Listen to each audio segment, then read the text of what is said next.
that is a thing of beauty.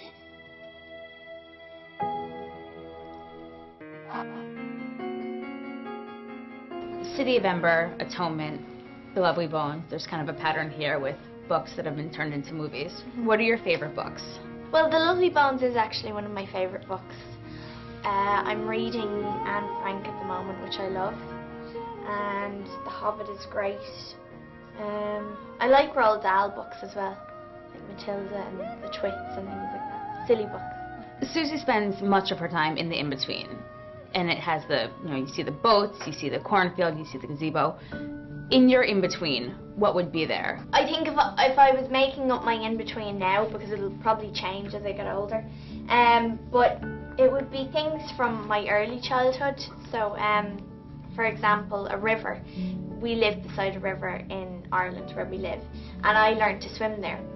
So I think it would be places and things that that hold some great memory for me.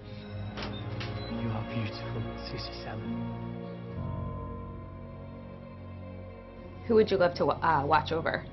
Probably my mum and dad. Or see, the thing about this is that Susie follows each one of the characters, so she can sort of tap into what they're thinking in a way. So it'd be pretty cool to do that with my dog, because I don't know what she's thinking half the time. So that would be pretty cool. What did you love most about playing Susie? Well, I think what I love the most is the fact that she changes so much. She never stays in the same state. She goes from being this teenage girl who has been protected by this strong family unit that she has for her whole life. She loves life and love, and then everything is just ripped away from her in a second. And she has to deal with all of these different emotions. She has to deal with her family grieving in all different ways. And it was very interesting to go to different emotions almost every day. Dad, she's dead, isn't she? Did you have a favorite scene to film? Yeah, I think my favourite scene to shoot and to watch was the barley field scene where Mr. Harvey's victims come to take Susie to heaven, and she decides that she has to go back first.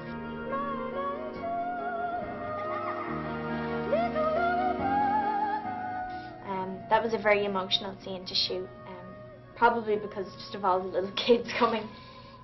But yeah, that was very beautiful and very touching.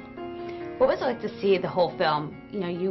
There was a lot of green screening that was involved. What was it like to see the whole thing put together? It was amazing. I mean, I was completely taken back by how visually stunning it is. I mean, they had most of it in the script, the basic thing of the ships and the bottles and things like that, but you couldn't fully imagine what Pete was going to do with it. I'm sure he had an idea in his head, but I didn't know. And when I saw it on screen, I was completely just taken back. I was blown away. It was beautiful. You miss her, don't you? She's gone. What if she isn't? What if she's still